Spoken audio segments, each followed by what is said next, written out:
Hi, welcome to section. The attendance QR code is up here. Some logistics things. I think I got PSET 1 from everyone, so yay. We're done with that. PSET 2 is shorter. It's only 34 pages.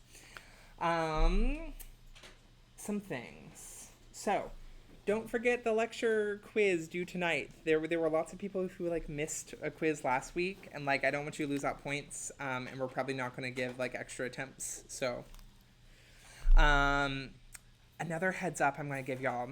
I'm going to be sending out a scary announcement tonight on Canvas. It's going to be long, and it's going to be a little intense. It's mostly just about logistics for the exam and about the practice exams and how to kind of handle that. But I want you to know, it comes from a good place. Don't mean for it to be scary, and just preface yourself for a long announcement. Practice exams. So we are going to be handing out printed versions of the 2 practice exams tomorrow in lecture. I recommend you take printed versions. Just because the real exam is going to be on paper, we want you to have practice writing on actual paper for these. Take them, but don't look at them until you are done with problem set 2. So your big priority, getting through this weekend, is getting problem set 2 done as quick as you can, just so that you can start focusing on studying for the exam next Thursday. Let me see. I had a little index of things I was going to hit.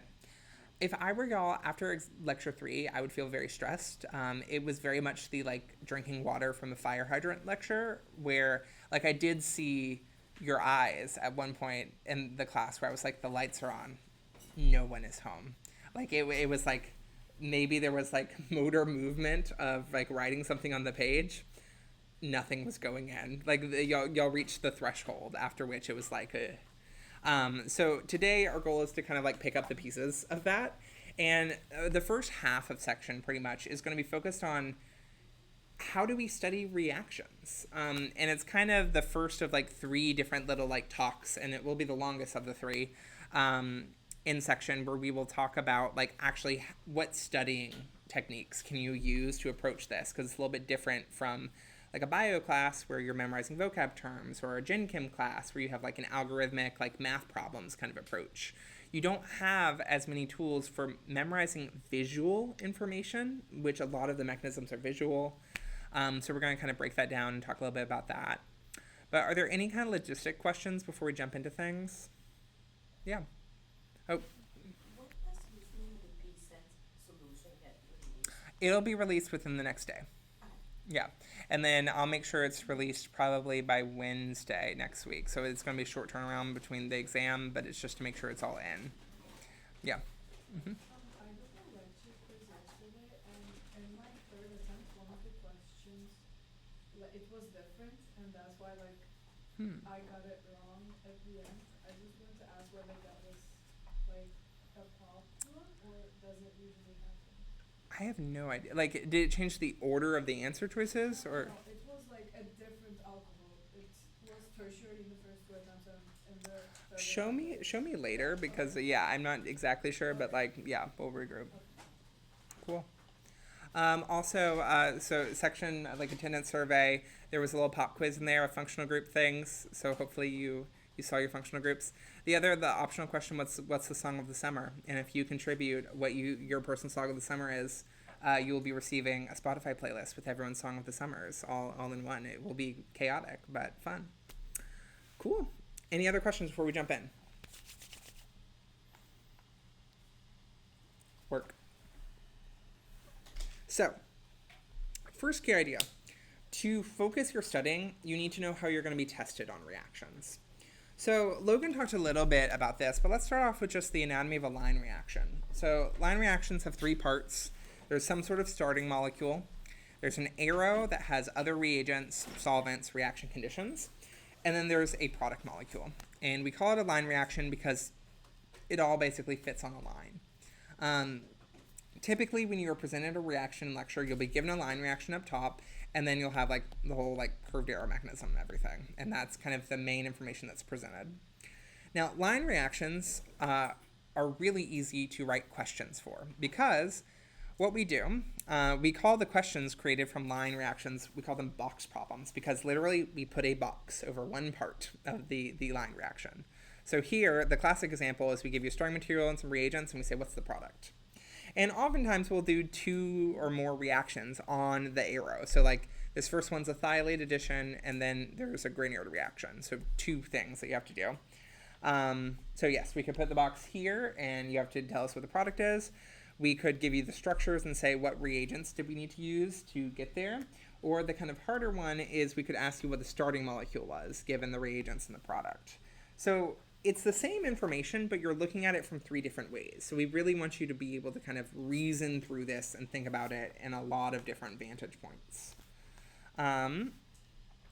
Then, this, one thing I will say, we are only grading what is in the boxes of a structure or like reagents here. So for these, this will be 1 page of your 9-page exam. 1 page is just going to be box problems, so there'll be like 4 or 5 on the page. Do you think it will be a good use of time for your 9-question exam, 90 minutes, so 10 questions a page, 10 minutes for a page of 5 box problems? Do you think that you have time to write out the full mechanism for all of these? No. So we're going to keep that for later. So we need to be thinking about, okay, at some level, we just need to be able to write what the product is without having to think through all the arrows. So we need some shortcuts to use. Cool. But then again, we also can ask you mechanism questions, so our second big type, and that is the full detail. That's all of the curved arrows, drawing all the intermediate structures. We can even ask like homo-lumo interactions. So we can like really kind of probe you about this. And there are 2 main types of mechanism questions that you could see. The first is a known mechanism. So a known mechanism question is basically regurgitate the arrows that you saw in class, like almost directly, but just on a new molecule, but the exact same arrows. The only ways that we can really make a known mechanism question harder is we can stack reactions, so we can make you do 2 or 3 reactions in a row, and then it's kind of longer and becomes a more substantial question than just like a little quick regurgitation. Or we could like start like with an intermediate structure or something, or make you go reverse first and then do another reaction. So like we can like try to do it in like tricky ways or more difficult ways, but fundamentally all of the curved arrows in a known mechanism you have seen before, you have drawn before. The other type is a new mechanism question, and don't freak out too much with it. A new mechanism, it's never going to be just completely out of left field. It's always going to be very similar to something that you've seen before in class. Typically, it will just have one step that's a little bit different. Of like, maybe there'll be a different element that's involved, like a sulfur instead of a carbon or something. And we'll either say something like this is similar to this type of reaction, or based on the reagents, we want you to be like, okay, this looks like these 2 reactions I've seen before. Maybe it reacts in a similar way. And like, we are going to kind of guide you there. It should not be like I've never seen this thing in my life kind of feeling. There's an example of a new mechanism question in one of the challenge problems for PSET 2. So you'll get a chance to kind of practice that a little bit. The last one here is a synthesis question. This is by far the most challenging thing we will ask you in this class. The format of a synthesis question, I'm going to scribble this out. We will give you a starting molecule, we will give you a product molecule, and in the instructions we'll say something like, in 10 or fewer reactions, form the product from the starting material. And you have to use your own choice and reasoning, pick out from all the reactions that you've learned in the class, which ones to use and in which order will actually lead you to this product. Now, this is one where this is like an exam 2 synthesis. It uses some reactions that y'all haven't seen yet. And then for exam 1, your synthesis will most likely be like 5 to 7 steps rather than 10 to 12 steps. So it'll be a little bit shorter. But you know, like the, have y'all ever seen like the hierarchy of learning where like the like bottom level is like recall of information. Then there's like understanding, explaining, analyzing, evaluating, and on the top of that like little like hierarchy is creating. And like synthesis really is working at that highest level of learning and understanding of we are asking you to take in information that you have and build something. And so you really do need to be have the information, you have the mechanisms, but also you need to be able to think at this kind of higher level And if you have just barely memorized the reaction, synthesis becomes nearly impossible because like there isn't the organization, the higher order thinking involved yet. So we need to keep that in mind when we're studying our reactions. And so the method that I'm going to show for like how to analyze reactions and how to study them kind of keeps this in mind with an eye towards these synthesis questions. So those are the three main types of ways that you're going to be tested on reactions. One page of the test is going to be box problems. One page of the text is going to be mechanisms. One page of the test is going to be synthesis. And you will see that on the practice exams as well. Any questions on how you are tested on reactions?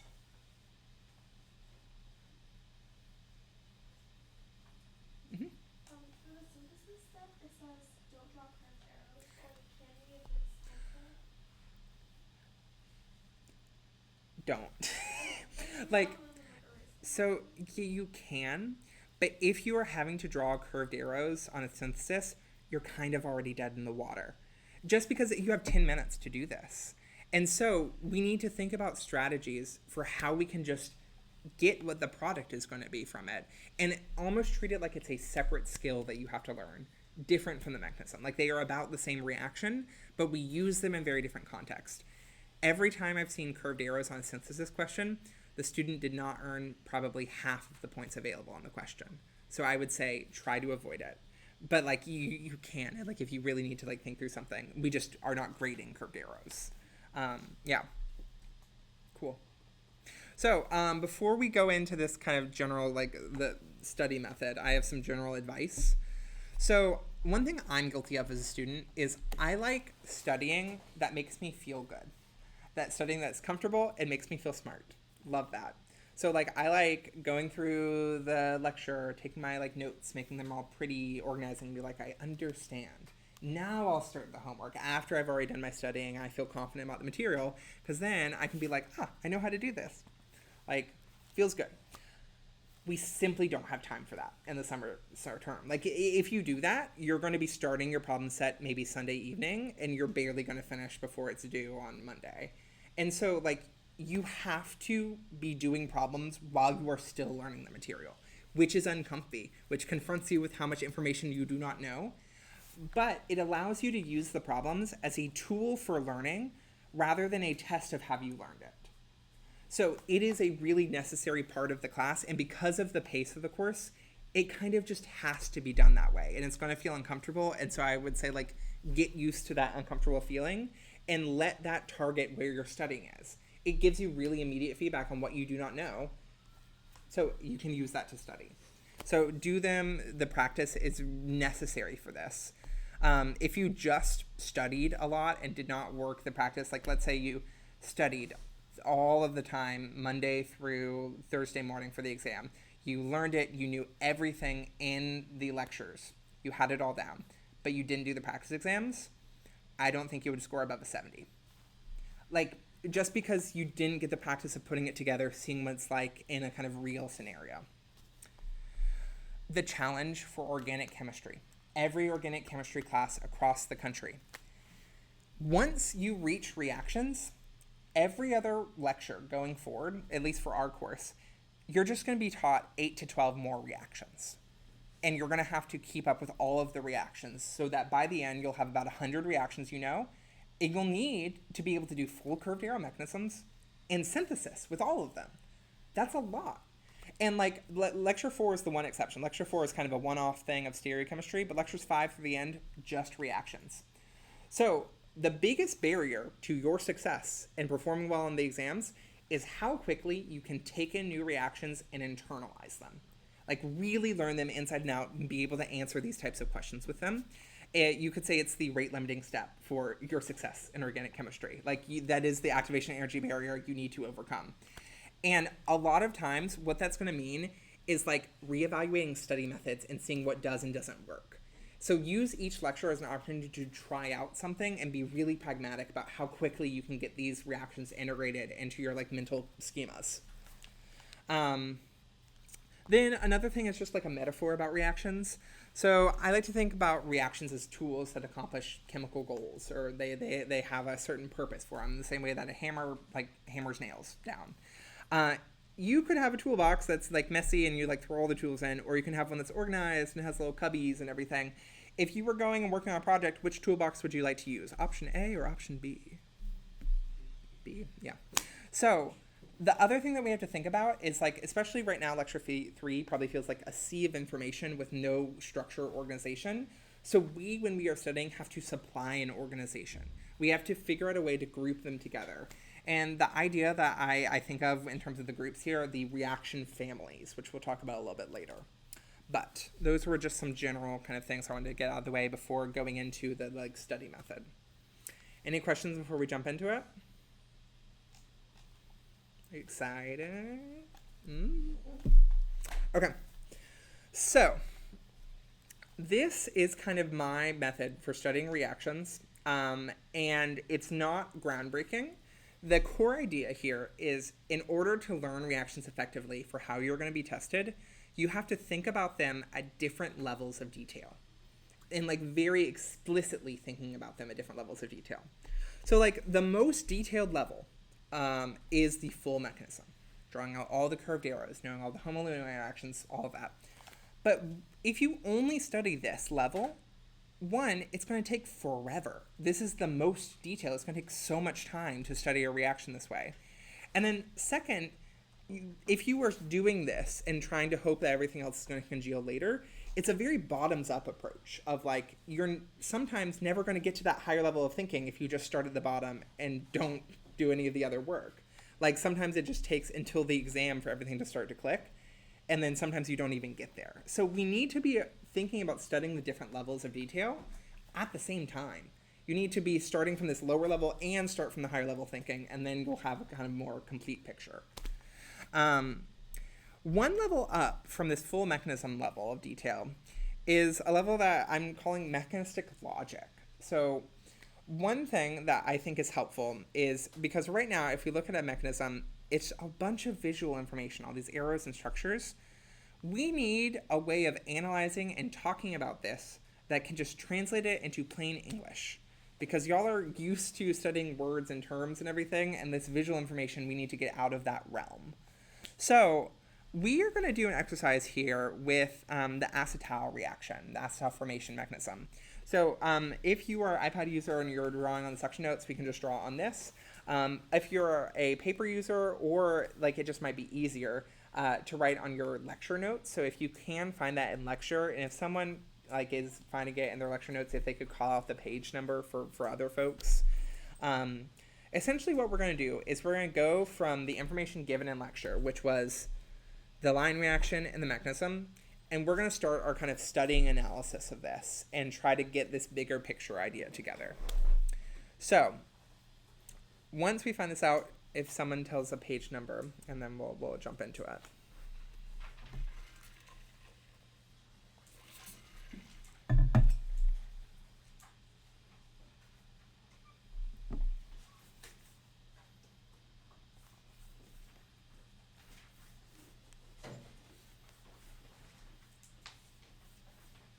These lectures are 30 pages, aren't they?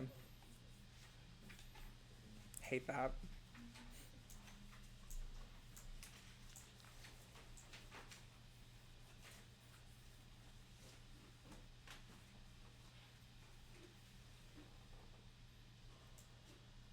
Anyone find it? It is 56.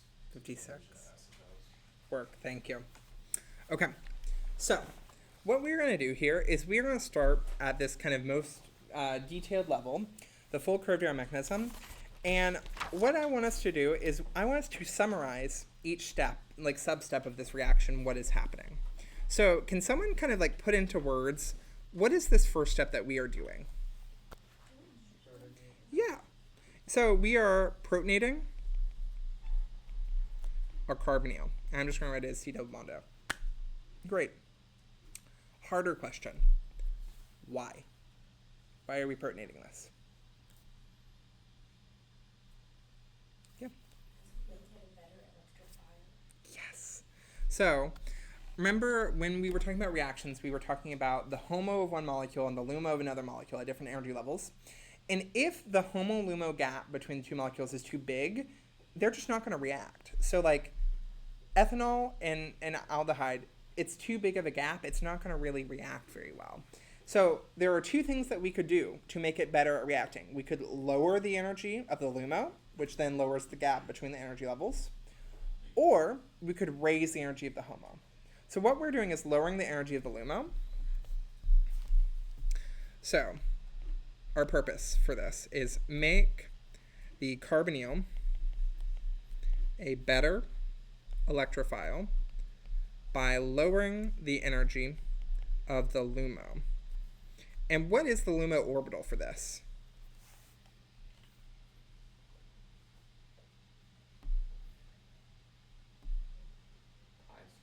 Yeah, pi star CO. Why does protonating it lower the energy? Yeah, positive formal charge is one of our low energy trifecta. If we have a positive formal charge of something, it lowers the energy of the orbital. So it lowers the energy of LUMO, makes it a better acceptor. So again, this is what I mean of like the really detailed level of studying of like why everything happens, not just like drawing an arrow because you've seen it. So, second step. Let's summarize this. So what's happening?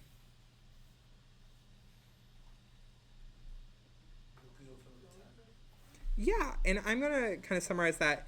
An alcohol nucleophile attacks a carbonyl electrophile. We have nucleophile electrophile attack, but I'm just trying to use some more words to get out of the like visual landscape. And we almost want this little summary to be something to where if we were just given this statement, we want to be able to draw the curved arrows. Can you kind of visually see from this statement, okay, an alcohol nucleophile, so its donor is going to be what orbital on an alcohol? A lone pair on the oxygen, and then we would attack the pi star of the carbonyl and then push up. Like we want to be able to think through that without having to actually draw out the arrows each time, because that's really time intensive for studying. So lone pair on the oxygen attacks the pi star CO. Great. Okay, so the next two substeps I'm going to combine into one. I'm going to call it a proton transfer. And that's kind of a new like terminology. But really what we have is we have a deprotonation followed by a protonation. And did Logan use this sol nomenclature in lecture? Like sol is just something in the solvent. We don't care what it is, but just something that's going to go and grab a hydrogen. Cool. Okay, so before we think about why this step happened, we're going to go ahead and look at the next step, okay? So does anyone remember what term we used to talk about this kind of step in lecture? Lone pair push. She had a good publicist. Lone pair push, iconic, a cinematic moment. This is the drama, the tea, the shade of the reaction. This is four friends sharing an apartment in Brooklyn and Chelsea being like, I've had it, get out, and like shoves them out of the reaction. We are breaking a sigma bond. Other than like acid-base things, we have not seen breaking a sigma bond yet. This is, again, like this is the big climactic point in the movie. This is the narrative arc is leading to this. Okay, so we lone pair push. I'm going to say we lone pair push off water. What's our donor-acceptor interactions here? So what's our donor?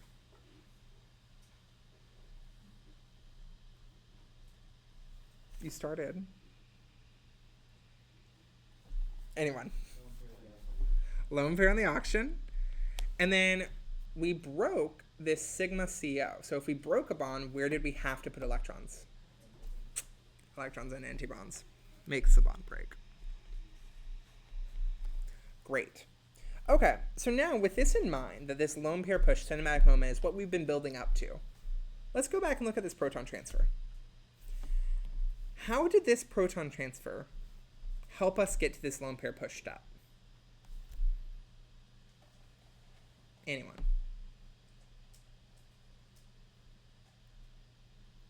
Yeah.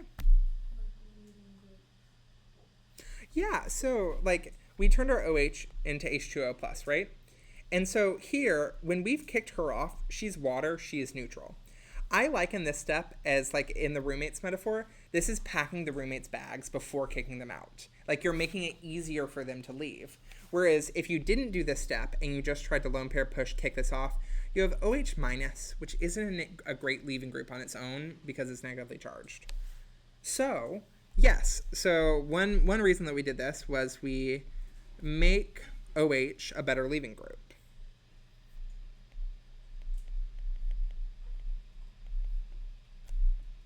And I'm going to abbreviate leaving group as LG, leaving group. Okay, so that explains like half of this proton transfer. Why did we do this first step? Well, this OET, she's the one who does the lone pair push, right? And if she had a positive formal charge, is she going to want to do a lone pair push and share more of her electrons with other people? No. She would have 4 bonds. She would be very upset. She would be an oxygen 2+. It's over. We're not doing that. So the other purpose for this is we need to set up the OET for the lone pair push. We need to make it a better donor for that lone pair push. Okay, so we have our kind of why and what's going on at a detailed level here. Then let's look at step 5 down here. How could we describe this?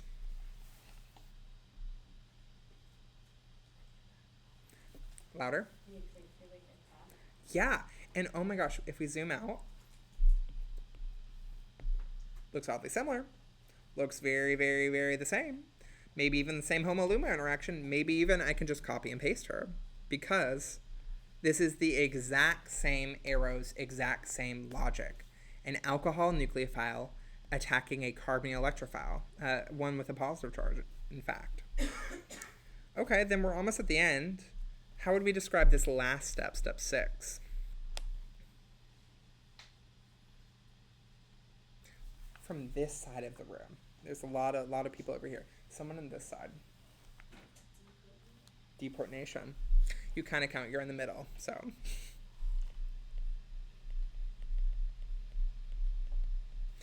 Why? Why do we do the deprotonation?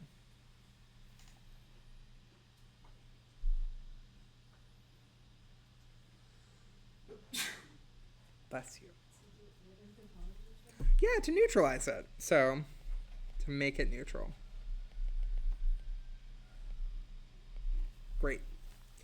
So, with this, we have gone through and we've really tried to scrutinize our understanding of this. Like, why is it happening? Why did we do each of these arrows? Why did these sequence of steps get to our product? The other thing that we did was we translated it from molecules visual information into like plain English. And I pre-wrote this just to save a little bit of time. But the thing that's helpful to do is once you have your summary of all the steps, make a little list. And now you have your reaction summary as a list. Like just, you turned all that visual information into a shorter list. And y'all are good at memorizing lists. You've had to memorize lists in many other contexts. And at least for me, like I've gotten to the point where, and you should get to the point where you could see this list of steps and you could draw the arrows. Like if you were using this as a crutch, you should be able to draw all the arrows on a blank structure from this. And like if you're not there yet, that's something that you're going to be building towards and kind of thinking about studying with an eye towards that. Okay, so let's do one other kind of like get a little bit higher level thinking about this because we've been in the weeds right now. We've been like at the arrow level, each specific like intermediate. Let's try to take all of these steps that we did and classify them as either acid-base steps, nucleophile attacking a carbonyl electrophile, which is the big theme of lecture 3, or a lone pair push. So lone pair push here. Which steps are acid-base steps? Yeah, step 1, protonation. What else? Deprotonation. What else? Yeah. And then the last 2 steps are nucleophile attacking carbonyl electrophile. Okay. Well, essentially after lecture 2 and problem set 1, we assume that y'all are pretty much experts on acid-base arrows. Like you know what a protonation looks like. You know what a deprotonation looks like. or kind of should at this point. And so those should be ones where when you're studying this reaction, you don't need to write that out every time. You don't need to do all the arrows when you are studying because you know how to do that. And so again, we're trying to find shortcuts around like a rote memorization, writing it out over and over kind of thing. Okay, so we have kind of level 2 done.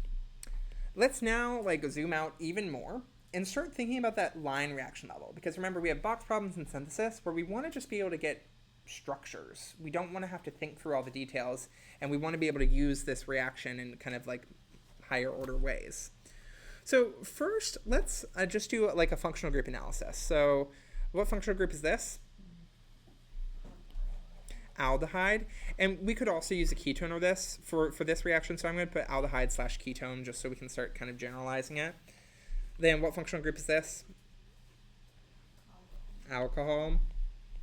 Then we have an acid catalyst. And then what functional group is our product? Acetal. It is the acetal formation reaction, so if we didn't form an acetal, something's wrong.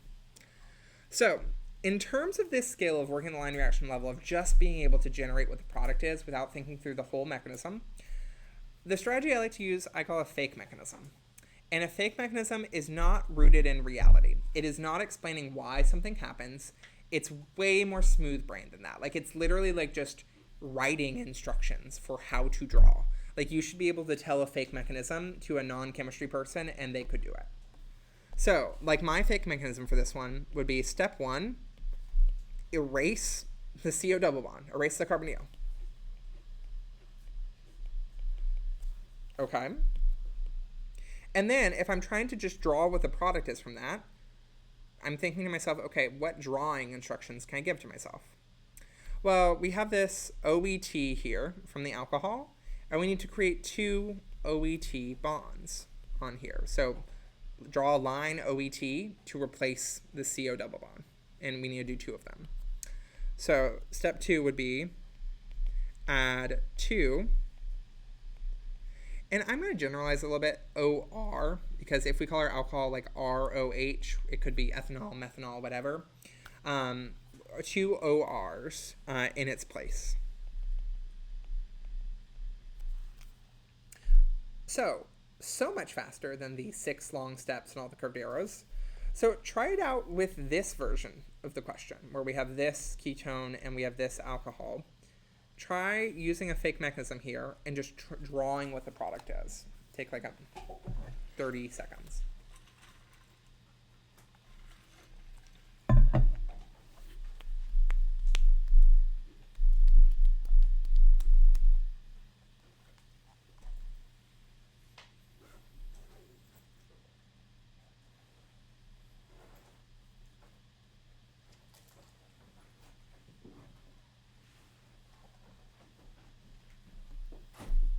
Are you James? Yes. I saw your shirt and I thought it just said mother. I was like, fierce. But no, it is Mather. Mather House. Here we are.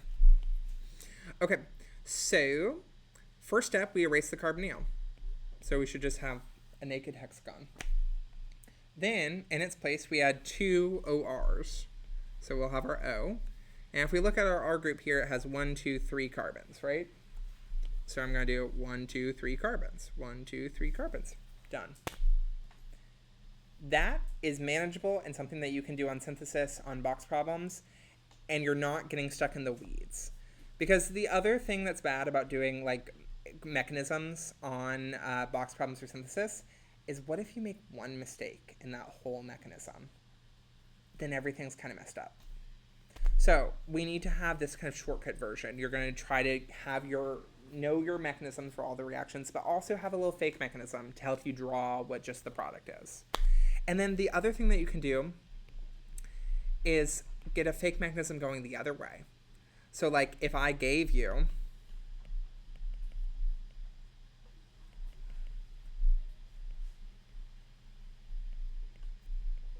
we want to come up with a fake mechanism to go from the acetal to the starting materials. So in this case, we would just undo it. So we would erase the ORs and instead put a carbonyl in its place. Work. Okay, so that's like the line reaction level. We talked about the fake mechanisms. Now let's zoom out even more and think bigger picture. So reaction goals, purpose, and generalizing the reaction. Now, goals for a chemical reaction to me are concrete things to be accomplished. Like think like SMART goals of like all the things. So a chemical goal is a bond made or a bond broken. So let's write out what are the goals of this reaction. What are the bonds that were made or broken? Someone throw some out.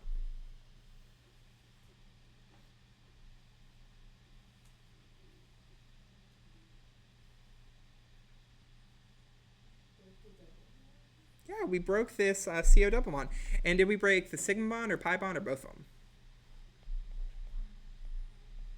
We broke the pi bond. I guess to answer that question, we have to think about one more thing. Is this oxygen either of these oxygens? No. But the only way we know that is from the whole mechanism. This oxygen, we protonated her. She became the OH over here. We protonated her again. She became the OH2. And then we kicked her off. So she left. Remember, organic chemists, we don't necessarily need to write a full balanced equation because we are lazy. So there's also like a plus H2O that got kicked off that you don't have to write, but just knowing that it's there. So this oxygen is not either of these. So that means that we did have to break the sigma bond and the pi bond here. So we had to break the sigma CO and pi CO. Okay, and then what bonds did we make?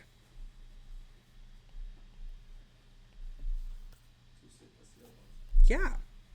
So we make 2 OR bond, like sigma CO bonds. Great. So now that we have our goals for the reaction, let's go back and revisit the mechanism and see where we accomplished these goals. So in the first step, did we directly accomplish either of these goals? No, the first step was a setup so that we could do some of the goals in step 2. So step 2, what goals did we do? Yeah, so we break the pi CO. And then, did we do any other goals?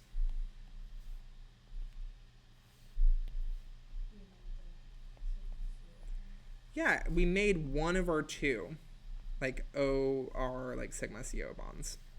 So, heavy lifting. We accomplished progress towards both of our goals in that step, even though the first step didn't accomplish any of them. Step 3, the proton transfer. Did we accomplish either of our goals? Or was it a setup step? Setup step. Good. Okay, lone pair push. Did we accomplish any of our goals?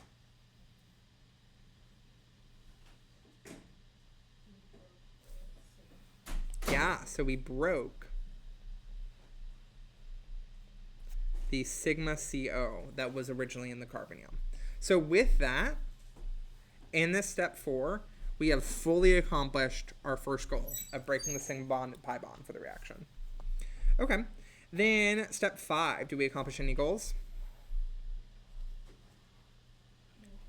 Yeah, so we make our other OR, sigma CO. And with that, we've accomplished our other mid goal of the reaction. So this, I think, is a helpful tool in a lot of contexts. So for understanding this reaction, it gives a higher sense of purpose to why we are doing these steps and these orders. We are trying to accomplish these specific make and break goals, and then we are setting up for those. It is also going to be a helpful tool later on when we do reactions that are weirder or more different to just literally think of the concrete what bonds need to be made and broken. That's a helpful tool to be able to like analyze a reaction. Okay, so that's the reaction goals, very concrete. Reaction purpose is I don't know, it can be like, well, what's your purpose in life? But really it's like, why did some postdoc a bunch of years ago spend 6 years of their life doing this reaction? Why did we put it in this course? Why are we teaching it to you? And the most common answer to why the purpose of a reaction is to convert between functional groups. Like that is what it is. Like we want to be able to go, in this case, from a ketone or aldehyde to an acetal. So the purpose of this reaction is to, I'm going to say, reversibly interconvert between a ketone or aldehyde and an acetal. And that reversible is important here. We want to be able to turn things into acetals in like a reaction scheme, like a synthesis, and then later get it back to the ketone or aldehyde. It is that reversibility affects how we think about this reaction and when we might use it. And then the last thing is generalization. So when we give you reactions, we're typically going to do a specific reaction, but let's use R's and things and just kind of get the most general version of it. We have a ketone or aldehyde, which I'm going to indicate a ketone or aldehyde like this, where we know there's an R group on one side, on the other side there's either an R group or an H. Then we do some alcohol, and I'm going to call the R in this alcohol R prime, just to give it some variety, with H plus. And then our product that we got out, we had the same base from the ketone or aldehyde, and we put on two OR primes. So this kind of purple thinking, this highest level, this is what you're going to need in order to do like the synthesis level of problems and like think about different reactions being used in context and in a kind of reaction scheme. So at this point we have kind of beaten this horse to death of like the acetal reaction, but I wanted to do it on the acetal reaction because it is the longest and most complicated one that you saw. Most of the reactions you learned yesterday are 2 steps, not 6 steps. So this is a process that will be much faster for a lot of the other reactions. But I would recommend doing either this process or some version that's really engaging with all the different levels of thinking about a reaction for everyone that appeared in lecture. That's a lot. It is. To help you with that, what I had done as the last page of the section handout is I made a reaction summary sheet for lecture 3. And you can see like for the acetal reaction, this is exactly our 6 steps that we wrote out. I put like special notes for things from lecture where we talked about a special case of like, oh, what if our alcohols are connected to each other? It's a diol. Then it forms this little ring. Okay, that's a good thing to like note down. It's also putting the reverse reaction here next to it, where literally we go in the reverse order. Last step of acetal was we deprotonated. The first step of the reverse acetal is we protonate. And then we're essentially doing all these steps in the reverse order of like lone pair push, nucleophile attacks. But I tried to kind of do this for you so that you can model what this studying looks like for reactions and so that you have some kind of scaffolding. The thing I will say is like, this is a trap. If you take this review sheet and just use this to do the problem set, you will get through the problem set pretty easily. But when you go to the exam and you do not have my summary sheet, it will be much harder. And so I think it is worth doing that studying, that the same process that we just did with the acetal, the super long one. It'll go faster with the other ones, but getting to where you actually summarize these for yourself. You organize them visually. And I mentioned the idea of reaction families to organize kind of our toolbox of reactions. These are kind of like the dividers here, where you group together reactions that have similar purposes. So like the organometallic reactions, there are 3 here. The purpose of them is to add an alkyl group to a carbonyl. They all have that same purpose. They all react very similarly. They have very similar steps. Hydride equivalent reactions, the purpose of these is to add hydrogens to carbonyls and essentially convert ketone or aldehydes to alcohols. And so we have like 2 different reactions that do that. Whereas the thing that ties all the other ones together is that these are reversible and temporary things that we can use. We can put it on and take it off. And so we need to know like the forward reaction and reverse. So that's a lot. What questions do you have? And maybe also, okay, do you feel like you have some tools for studying reactions now? Okay, cool. It still probably is a little like overwhelming and there's a lot going on. Are there any questions about kind of like recommendations for this process or like what to pay attention to, how you're going to be tested on reactions? Yeah. So like, should we just like, so go through the lecture, go through every reaction and then those, like base those for the test? Like they'll be similar for the test, so just like those, see what I'm saying? Yeah, like, I mean, the only reactions that we can really test you on are these reactions that we have taught you in lecture. So yeah, I would go through and like be studying those. And then, what was your actual question? Like that, like I was just asking if like any other like, cause you said there was like there would be a New reaction. yeah. I mean, you can't really study for that. Like, it's knowing the reactions that we teach you really well, and then being like, pattern wise, this looks similar to what we've seen in lecture. So all you can really do is study the ones that you have. We're not asking you to like go and read other chemistry things. Yeah. Will we have to take into account environment? Like there was a few Firemen? Environment. Like, there was a few reactions where I was like, this is an acidic environment. A few of these are like Yeah. very reliant on Yeah. So like I mean carbonation here. of carbonyl, which like can only happen in a Yes. range. So like here, like the acid ones are indicated on the line reaction here. The base ones are indicated in base.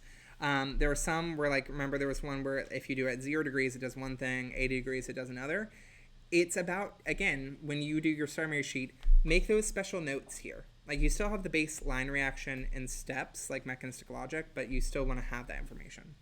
There's some questions where it's like you're protonating the carbon molecule. Like it just says go from this to this, right? But they tell you nothing about the environment. But like maybe a required step is like protonating the oxygen to carbonyl. Like are we just like able to assume that it's acidic? It should be told in the reaction when it's taught if it's an acidic environment, basing environment, or neutral. So it should be on there, but if there are questions about specific ones, feel free to like ask about them. Yeah. So that was a lot. So let's take like a 2-minute break. Just stretch your legs, check your phone, do whatever. I'm gonna run to the restroom really quick, and then we will jump back in. Okay.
Okay, let's get back into it.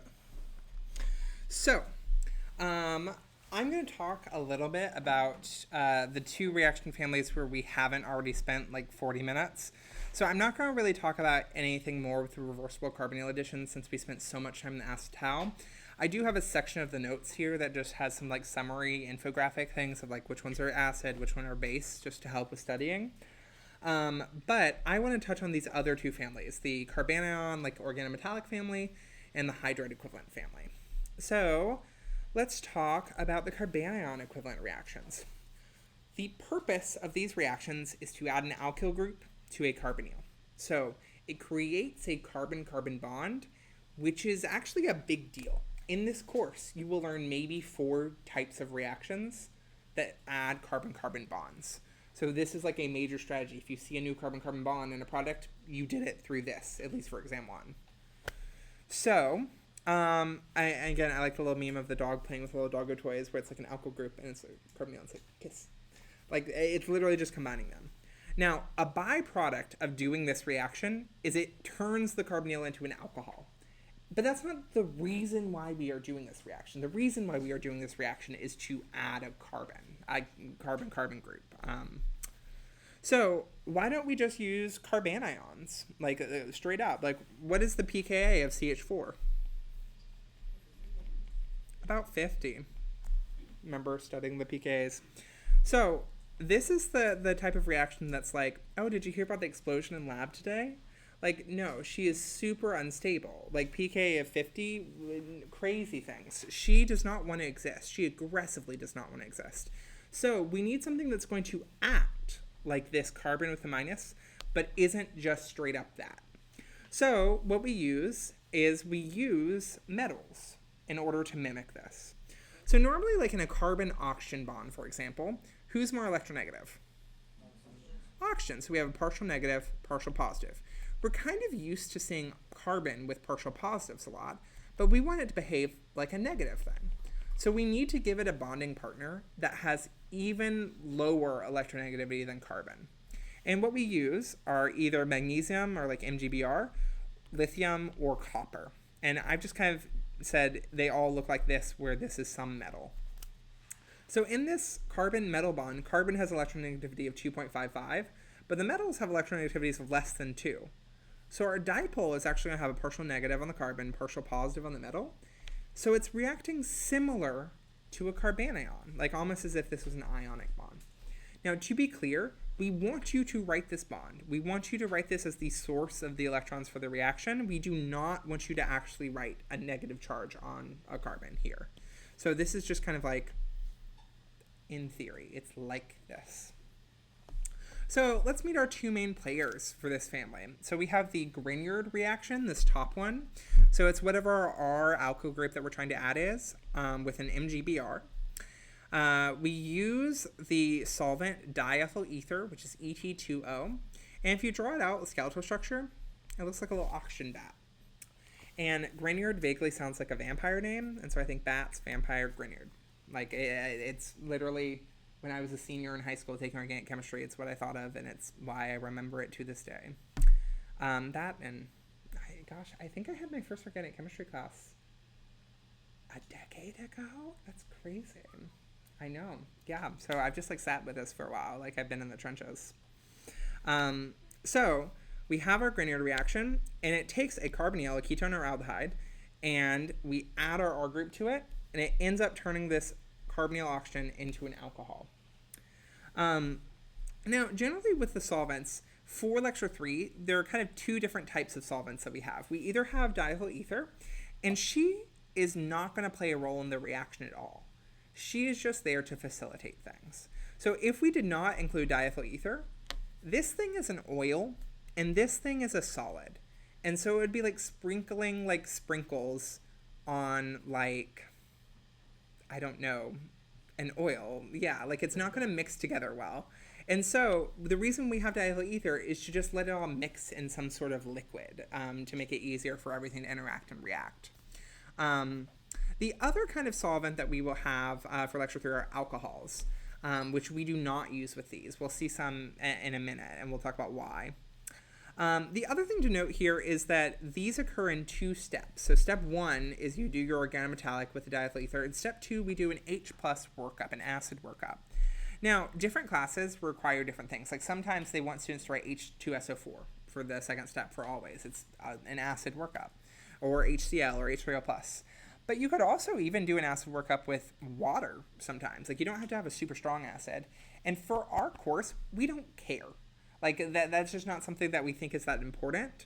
And so we're just letting you write H+ workup. It does not need to be kind of deeper than that.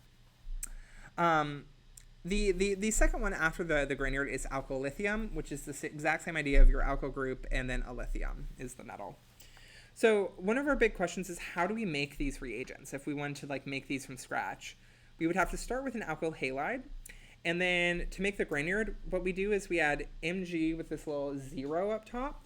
This just indicates that it's elemental magnesium. And that's like as opposed to Mg2 plus the ion. So this is like little like flakes of solid magnesium. And then that's going to become the Grignard. And then alternatively, we could just add little flakes of lithium and it'll become alkyl lithium. This, no mechanism for. Nothing that you are responsible for. Metals are a bit above y'all's pay grade for right now. But one thing I want to flag about both the Grignard and the alkyl lithium is these are strong bases. So, like, it's kind of the thing, I don't think that y'all do a Grignard in lab, and it's because they're really finicky. Like in Georgia, when we are doing a Grignard, if it's too humid outside, the Grignard will react with the water in the air faster than it will react with the ketone aldehyde that we want it to react with. And I think a lot of people got confused when they saw this in lecture at the bottom of one of the pages. Logan was like, okay, if we have this and water, this can go and attack this, and we have RH, and then we have an OH minus. This is an unwanted side reaction.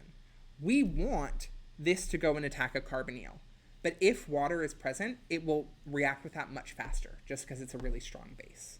So this is more of kind of like an FYI. And it's also why we can't use alcohol solvents. Because if we use like methanol, the pK of methanol is about the pK of water, right? So like methanol, it's just going to deprotonate the hydrogen here rather than react with the carbonyl. That's why we need ether solvents. The mechanism for the actual reaction is really easy. It's 2 steps. So you draw a arrow from the carbon metal bond and then push up onto the oxygen. And then second step, you protonate. Like the negative charge just grabs H+. One thing I didn't mention as much when we were studying reactions, but is very important, you have to be so specific with your arrows. We have to know exactly what bond or atom it is coming from and exactly what it is going to. If on the exam, you drew the arrow just like here, that would be wrong. If you drew it coming from the carbon here, that would be wrong. If you drew this, see that I even made it too correct. If you drew it here, like to the bond instead of the atom, or even if it's ambiguous, we cannot give you points. And it's because a curved arrow mechanism is presenting an argument for what the molecules are doing. So we have to be really specific with that. Cool. Yeah, the mechanism is not really deeper than that. Any questions on the Grignard and alkyl lithium?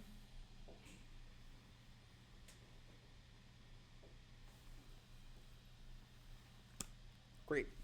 So we have one variant of this, which is esters. So we talked about this reacting with ketones or aldehydes.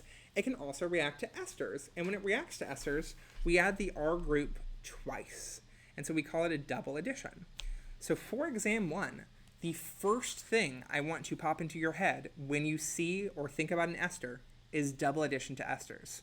So can we do our Pavlovian conditioning of I say ester and you say double addition to esters? So, ester. Double addition to esters.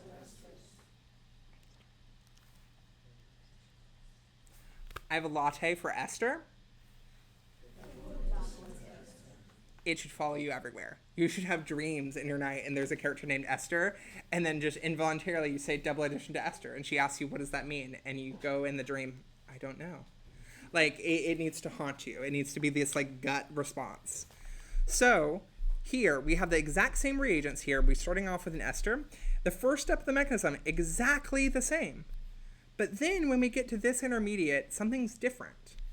So, when we attacked a ketone or aldehyde, this was our intermediate structure, and here we only had bonds to carbon, like carbon-carbon bonds or carbon-hydrogen bonds. We didn't have anything that we could really kick off. But here, we have a carbon-oxygen bond, in addition to our O-, that we can do a lone pair push, the drama, the cinema, kick it off, and now OET is off in solution. Now, earlier, don't you remember me saying, like, okay, kicking off OH minus is not a good leaving group on its own. Why can we kick off this if it has a minus charge? Well, it depends on our context. So before, when we were doing the acetal reaction, we are in acid. So this is a pretty strong base, right? So you can't kick off a strong base into acid. But Grignards, we said, are highly basic, right? So kicking off an OET minus, while not great, is acceptable. because we are not in acidic conditions, we're in basic conditions. Kind of okay? We'll see. So we do our lone pair push, we kick off the OET, and it could be whatever our OR group is here. It could be OME or whatever.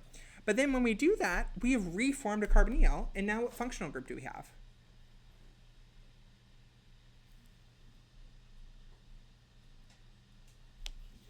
Ketone. There we go.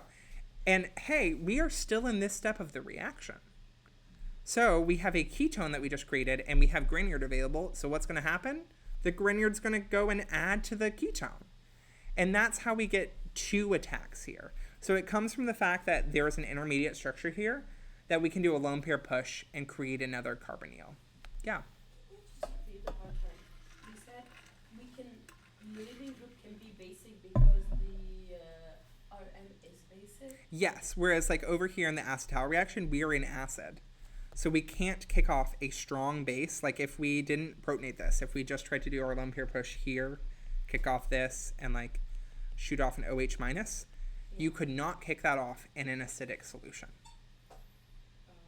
Yeah, and OET minus, again, it's not the best thing in the world to kick off. It would be great to kick off something that's neutral, but it is something that is acceptable to do in base. Yeah. Wait, why does that not make sense? Like kicking off like something negatively charged that's to like a C of positive charge, C of protons. Why is that unfair? Think about it. It's just it would almost be like explosive, like putting a strong base in the middle of a sea of acid really quick. Like I can see what you're saying, and I don't have the best explanation for it right now. Let me think on it and come back to it, because I can see how you're like, well, bases want acid, and like we're in acid. Why not do that? There are also like thermodynamic reasons, but let me think on that, and I'll come back to it. Okay. Cool. So double addition to esters, we've covered kind of the basics of these Grignard and alkylithium questions. And if I were in your seat at this point, I would be like, why do we have two reactions that are doing the same thing? That seems redundant. Do you hate us? What's going on? And the reason is because even though these two are exactly the same, identical reactions for reacting with ketones or aldehydes, they differ when we start to react with enones. So an enone is one of our like compound functional groups where we have an alkene and a carbonyl together. And here we have p orbitals for these pi bonds all next to each other. And so what do we have between all these atoms? Louder? Resonance. We have resonance through this, so they're all connected. We have delocalization of electrons. Exactly.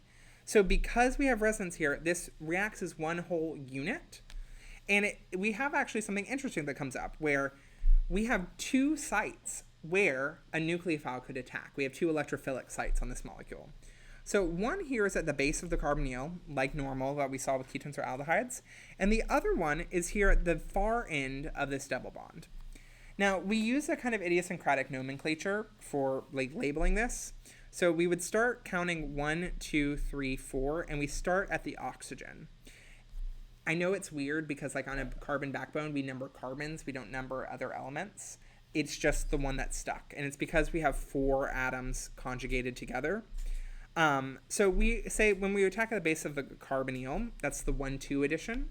And if we attack at the base of, or the far end of the alkene, then it's 1,4 addition. It's the 4th atom in the system. And this is also called conjugate addition. Now, a term that you did not hear in lecture, but is sometimes on the MCAT, so I want you to have like heard it, is we say that nucleophiles that add to the 1,2 position are hard nucleophiles, and nucleophiles that add at the 1,4 position are soft nucleophiles. We will never use those terms in the class going forward, but it's just something I want you to have seen or heard before in case you see it in the future.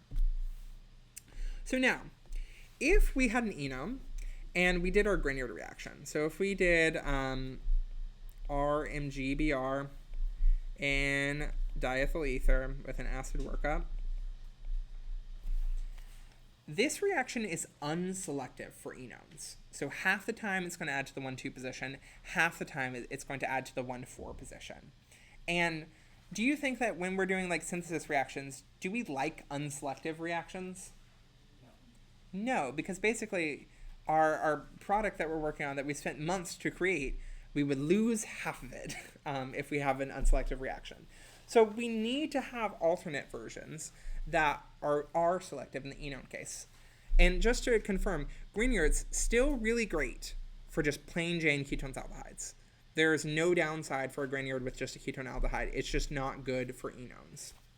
So if we only wanted to add 1,2, that's where we use our alkylithium.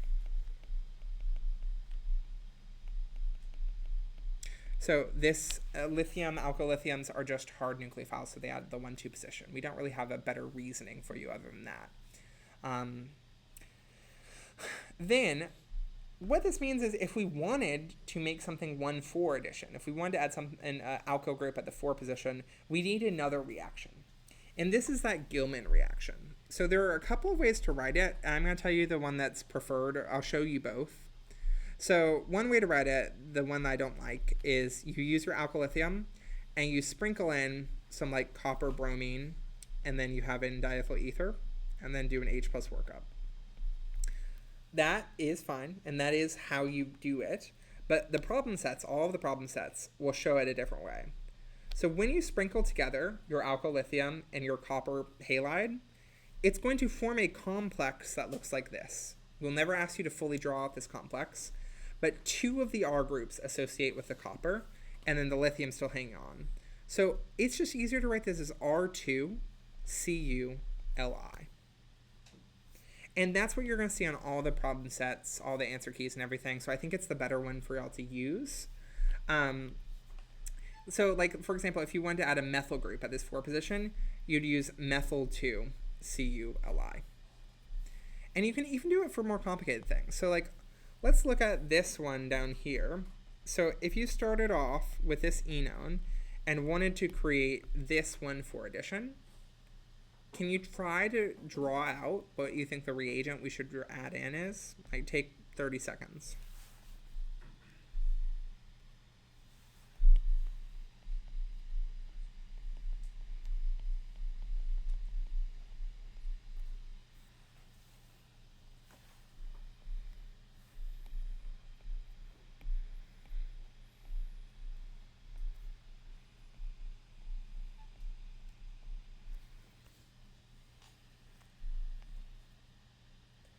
So we have our 1, 2, 3, 4 from the conjugate system, and we know we added the 1,4 position.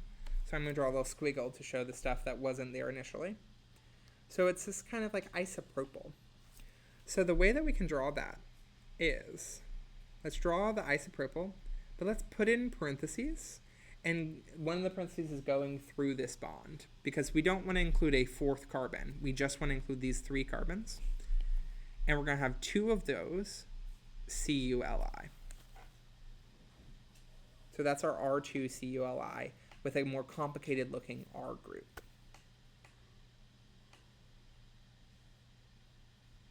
Cool. Now, I think Logan showed a kind of like rough draft example of like what the mechanism for the Gilman reaction looks like. I don't think that we will actually test you on the mechanism for the Gilman reagent. I have like this. We do want you to know conjugate addition mechanism, which we're about to do here with the thiolate. But the actual real mechanism for this is a little bit more complicated than again, y'all's pay grade right now. The other big thing to know about the organocuprates, which this name organocuprate, cuprate is copper, Cu. The organocuprates are way less reactive than alkylithiums or Grignards. So it is not going to react with esters. It's not even going to react with like normal ketones or aldehydes. It will only react with enones here, and it will only add 1,4. So you should not be using this anywhere outside of with an enone. Okay, last thing on the conjugate addition before we do some practice. So we do want a mechanism for how we could add something 1,4. And the example given in class was this thiolate addition. So remember, thiol from your functional groups is something with a SH on it. Thiolate is just we've taken off the H. It's kind of like an alcohol versus an alkoxide here. So what's going to happen is, oh, I do need to make the pen a little bit bigger. Our lone pair in the sulfur is going to attack the carbon at the 1,4 position. And then this is the part that's a little bit weird. We are just going to push all the way up to the oxygen. So we're going to push this double bond in, make a double bond here, and then push the double bond of the carbonyl up. So it's kind of like we're combining nucleophile electrophile arrows with some resonance arrows here, because there is conjugation resonance with that molecule. So the intermediate that we get out of that looks like this. So we've created a double bond and we have an O minus. And this next step, Logan didn't call it a name yet, but it is going to come back in lecture 5 and it will have a name there. So I want to go ahead and flag it and tell you a name. Let's look at it though and see what happens to get from this to this product. So we know we need to reform a double bond, right? So we know we need to like push down. But let's look at specifically this carbon. Do you agree that this carbon in the product is the same as this carbon in the intermediate? Like it's the same element there? Okay, how many hydrogens are in the product? 2. How many hydrogens are in this? 1. So it's kind of tricky in terms of visually seeing it because we emit the hydrogens. So that's the thing to be kind of on the lookout for with this. We are going to go and grab a hydrogen. Now, this one, our solvent for the reaction is ethanol. And so we are actually going to go and grab our hydrogen from the ethanol. And this, we can do all in one pot, in one, not in a step 1, a step 2, because this thing is not the crazy basic Grignard. Like when we had the Grignard, we had to do our acid workup in a separate step because otherwise the Grignard would just react with the acid. But this thiolate is a weak enough base that you can have a alcohol present to be the source of hydrogens here. Yeah. Can I ask why that's favorable? Like the lone pair push from the oxygen? Like why do that rather than just grab this? Well, why is the negative charge on the oxygen and for the or whatever that is, why is that less favorable? No, on the oxygen. This. Yeah, why is that less favorable than putting the negative charge on the HO ethyl? Oh, like you're saying that this reaction is going to produce another O minus somewhere. Exactly. So why not do it? It's bond enthalpies. Like creating this bond is going to create a molecule that's lower in energy, and so that's going to be more favorable, and so it's going to be driven forward by like Le Chatelier's principle. Yeah. Yeah. So these are the kind of curved arrow steps, but this step right here, fundamentally, it's an acid-base step. It's a protonation, right? But it's just kind of weird because normally we'd expect the protonation to be the thing with a negative charge going and grabbing the hydrogen. Instead, it does this little loop-to-loop thing. So this is what's called the alpha protonation. And it's because we call the positions to the left and right of a carbonyl the alpha positions. And again, that's going to come back in lecture 5, which is the only reason why I'm mentioning it now. So with that, I want you all to do a little bit of practice. So these are some questions from the problem set. I've tried to indicate some of the page numbers here. And then this question is one that I just made that I think would be good practice to do. So what I want you all to do is take like 3 or 4 minutes, try to work through some of this, and then we'll go over them all together. The first one is just going to be a simple like regurgitation of the curved arrow mechanism for Grignard. Then you have some box problems here, and you're going to have to supply the reagents. And they're all within the family of reactions that we just talked about.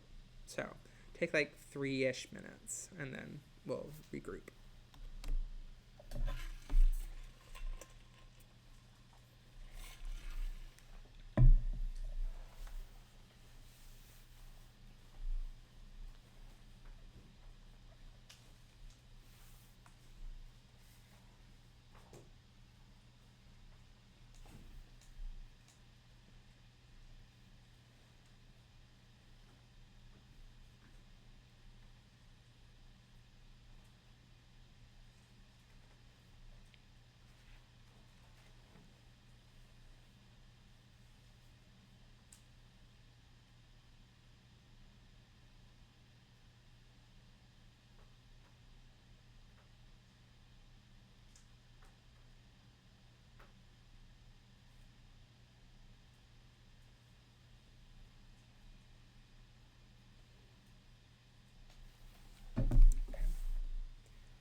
You are Cam. You're Cameron. Or Nihal. Or Hannah.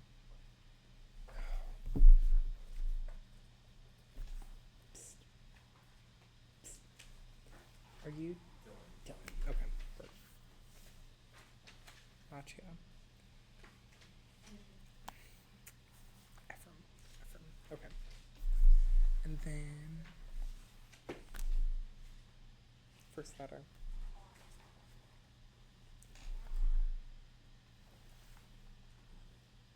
Rima? Okay. Do you know her name? What first letter?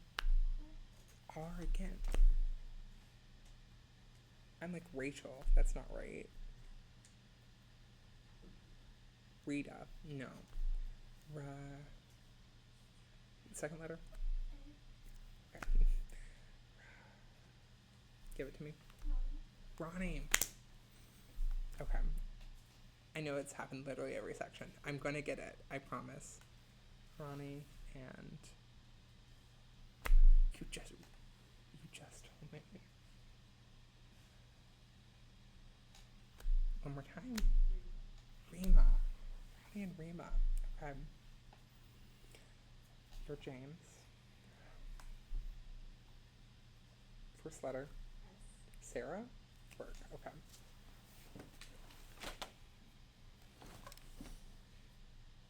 First letter. N. I was gonna say Nina, but that's not right. And it's not Nora. Second letter. A. Nari? Yeah. Work. Rachel. In the Red Sox shirt. First letter, just the first letter. Katie. Work. No. I was like, are you Gia? You're not Gia. First letter. Sophia? Work. And is it Sophia or Sophia? Sophia. Work. Wait. Yeah, the second one, right? Cool. First letter. S. Are you Sophia? Sophia and Sophia. Okay. Work. Marcus. Okay.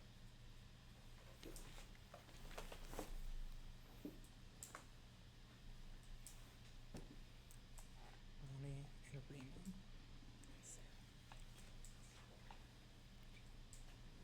Ephraim?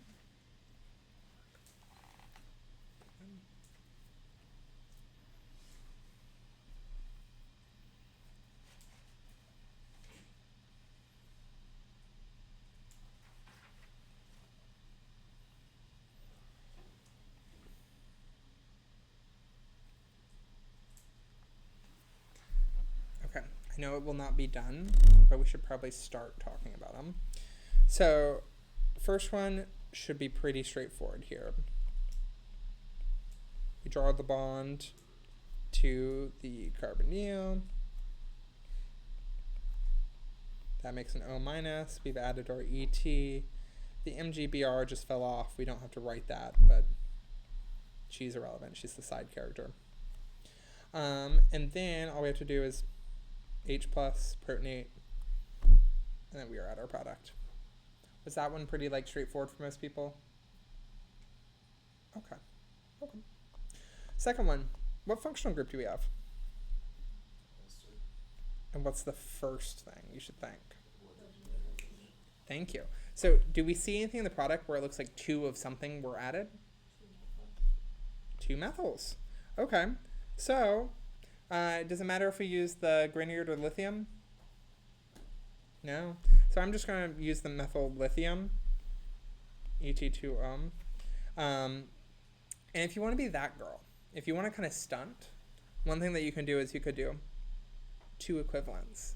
So it just tells us that you know, like I know that you know that we're doing this twice, double addition. We're never going to like count off if you don't include that. We'll like know what you mean. But like if you want to show off two equivalents. Some classes are very intense and you have to show the equivalents in like 3.5 equivalents if you do that, blah, blah. No. Second step, H plus workup. That's it. Okay, for this one, we have an enone. So what are we adding at the 1,2 position? What alkyl group are we adding? We're adding an ethyl up top. And then what are we adding at the 1,4 position? Our phenyl group. So what metal should we use for adding only 1,2? Again, a lot from this side of the class. Silence. So only 1,2, we're going to use lithium. Our MGBR, she's the one that she's unselective here. So she's great in any other circumstance except the enone. Okay. And then which metal should we use for the 1,4? We have lithium, copper, or Grignard. Copper. We use our organocuprates. And I know the words did come still from this side of the room, but I appreciate y'all. Okay, so the big question here is which do we do first? So if you think that we should do the 1,2 addition first, can you do like a peace sign? And then if you think that we should do the 1,4 addition first, do like a folded arms moment. So peace sign for 1,2 addition first, folded arms for 1,4 first.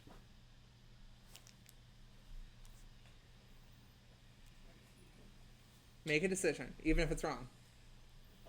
Okay, wow, overwhelmingly, 1,2. So let's try that. So if we do our 1,2 addition first, we do our lithium, so we do ethyl lithium with our diethyl ether and an H+ workup. And when we have added that, what we're going to get is we have an alcohol and we've added the ethyl, right? But now, do we have a carbonyl anymore? Do we have an enone anymore? No. We have an alkene, which do we know any reactions of alkenes yet? And we have an alcohol. Do we know any reactions of alcohols yet? So, we are just going to move her down. These are going to be steps 3 and 4. But that's why I ask you about this. This is why I did this as a question, so you see that and know, okay, generally if you have to react with both spots of an enone, you have to react with the 1,4 version first. So, let's do our 1,4 addition. We're adding a phenyl group, so we write phenyl 2, CuLi, and Et2O, with an H+ workup. That's going to give us this structure where we've added the phenyl group. But do you see how when we add this, we still have a carbonyl? So we can still use the carbonyl reactions and do just alkyl lithium. And actually, in fact, because we do this, does it matter if we use lithium versus Grignard? Like, could we use a Grignard here and it'd be okay? Yeah, because it's no longer an enone. Like, it only really matters of, like, not using a Grignard when you have an enone. But here, she's no longer an enone. She is transformed.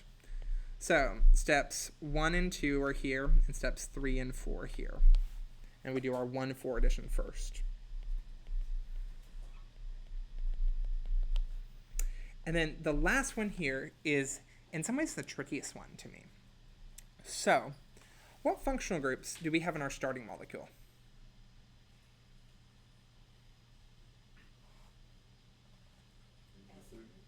We have an ether. And someone said alkene, but there's actually a better name for this. Arene, yeah. So we have an arene ring. And what else?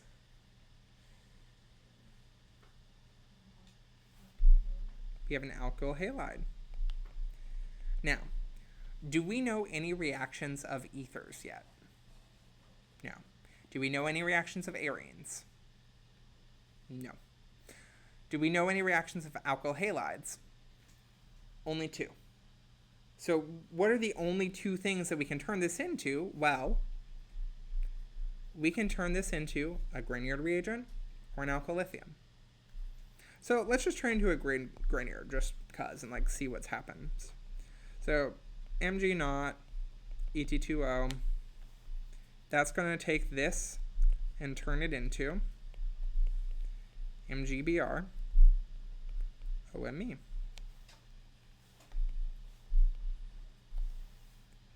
So one thing that is really weird is we're used to seeing Grignard reactions as we have a carbonyl on the starting material molecule, and then we add our like Grignard or whatever on the line.